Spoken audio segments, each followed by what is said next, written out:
नमस्कार के सामने आ रही है खबर किसी और चीज़ के लिए नहीं बल्कि डिलिमिटेशन कमीशन को लेकर है। और सबसे बड़ी बात यह है कि इस समय जम्मू कश्मीर में अगर कोई मुद्दा चल रहा है वो यही है कि भैया एक तो अनएम्प्लॉयमेंट, दूसरा डिलिमिटेशन कमीशन, तीसरा कि आखिरकार स्टेटहुड वापस कब मिलेगा, और अगला कुछ है तो वो है इलेक्शन, कि इलेक्शन कब होंगे। यही कुछ ऐसे मुद्दे हैं जो लगातार चर्चाओं में हैं। हर एक पॉलिटिकल पार्टी, आम जनता यही बात करती हुई नजर आ रही है। इलेक्शन तभी पॉसिबल है जब डिलिमिटेशन कमीशन अपनी रिपोर्ट जो है वो बिल्कुल सामने आम जनता के बीच में लाए कि आखिरकार आम जनता के लिए क्या कुछ डिलिमिटेशन कमीशन लेकर आ रही है। वहीं इस समय जिस तरह से एक रिपोर्ट जो बनी है, जिस रिपोर्ट के तहत ये बात सामने आई कि एक बड़ी प्यारी सीट, जो नाम बहुत प्यारा रखा गया, लोगों ने काफ़ी पसंद किया, माता वैष्णो देवी के नाम पर कुछ वैसा ही कहा जा रहा है, माँ बावे वाली के नाम पर भी एक इसी तरह की सीट बननी चाहिए कि अगर इस तरह की सीट एक बनकर सामने आती है तो कहीं ना कहीं लोग, क्योंकि मंदिरों का शहर है ये और मंदिरों की आस्था लोगों के साथ जिस तरह से माना ही जा सकता है, आस्था जुड़ी होती है, और उस चीज़ को मद्देनज़र रखते हुए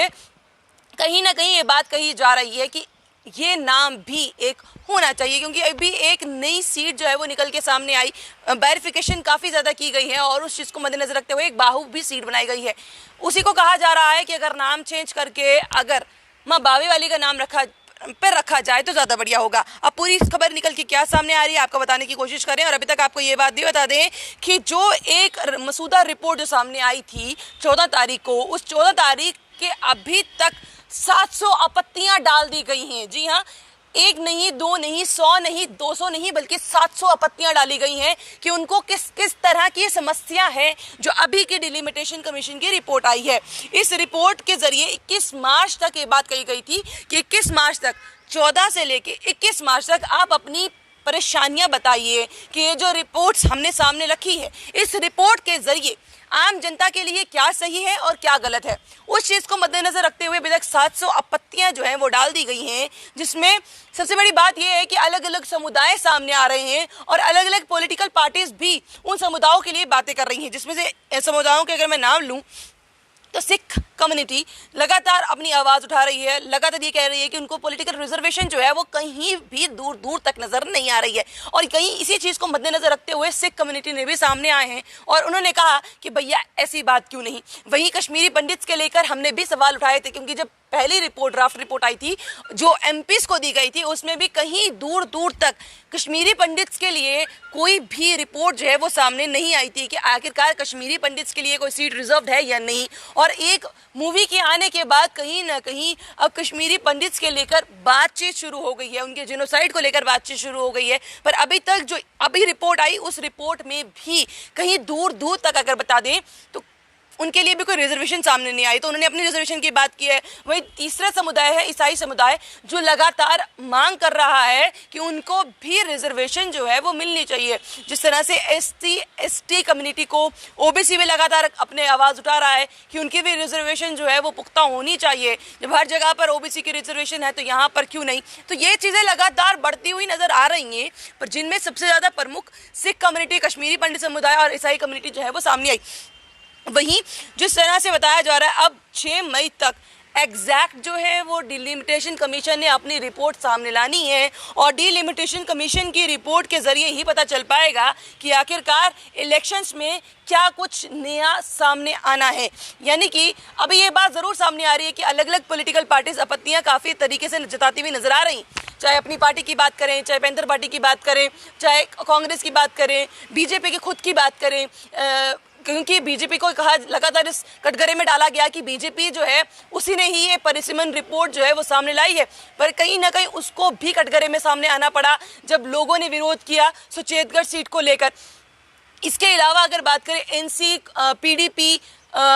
और भी ऐसे कई पॉलिटिकल पार्टीज जो भी अभी डेवलप हो रही हैं या बन रही हैं, वो भी सामने आ रही थी कि ये जो रिपोर्ट आई है वो सही नहीं है, और इस चीज़ को मद्देनजर रखते हुए लगातार आपत्तियों पे आपत्तियां डल रही हैं, जो अभी तक कुछ ही देर में 700 आपत्तियां डाल दी गई हैं और बताया जा रहा है कि क्या सही होना चाहिए, क्या सही नहीं होना चाहिए। और हम भी डिलिमिटेशन कमीशन की जो रिपोर्ट सामने आ रही है आपको पूरी चीज़ बताने की कोशिश कर रहे हैं कि आखिरकार क्या कुछ नया, क्या कुछ नहीं, क्योंकि इस समय अभी भी अखनूर में लगातार प्रदर्शन चल रहे हैं कि अखनूर के लिए भी कुछ सही नहीं किया गया है। तो आखिरकार इस तरह की जब गुड़ा सलातिया की अगर बात करें, वहाँ के लोग काफ़ी प्रदर्शन कर रहे हैं। वहीं अगर असेंबली सीट की बात करें तो कश्मीर के लोग काफ़ी प्रदर्शन कर रहे हैं। तो अगर पार्लियामेंट्री सीट की बात करें तो वहाँ पर काफ़ी प्रदर्शन चल रहे हैं। तो उन चीज़ों को मद्देनजर रखते हुए अब कुछ निचोड़ जो है वो 6 मई को ही निकल कर सामने आएगा।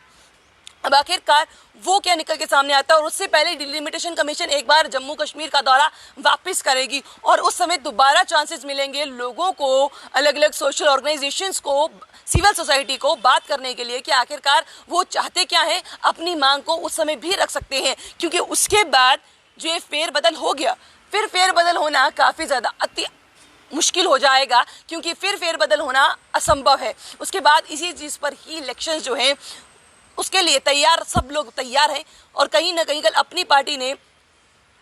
एक बिगुल फूंक दिया है कि भैया डिलिमिटेशन से हमें आपत्ति है, पर हाँ, अगर डिलिमिटेशन कमीशन ऐसा ही रिपोर्ट अगर अपनी देता है तब भी हम इलेक्शंस के लिए तैयार हैं। यानी कि सब आपत्तियां तो जता रहे हैं पर इलेक्शंस के लिए भी उतने ही तैयार हैं कि भैया हमें चिंता करने की कोई बात नहीं है। अगर किसी भी तरह की सीट्स का आप कुछ भी फेरबदल करते हैं तब भी हम इलेक्शंस के लिए तैयार हैं। पर आम जनता क्या सोचती है, उनकी राय काफ़ी बहुत ज़्यादा ज़रूरी है और हमारे लिए भी काफ़ी ज़्यादा ज़रूरी है। इसलिए आप लोग भी कमेंट करके ज़रूर बताइए कि आखिरकार आप जो अभी की रिपोर्ट सामने आई उस पर क्या सोचते हैं। और 700 आपत्तियां आने के बाद और जिस तरह से बताया जा रहा है माँ बावे वाली के नाम पर भी एक सीट बन सकती है, उसके बारे में आप क्या विचार रखते हैं, अपनी राय कमेंट बॉक्स में ज़रूर रखिएगा। बने रहिए जम्मू परिवर्तन के साथ। मुझे और रोहित जी को दीजिए इजाज़त। नमस्कार।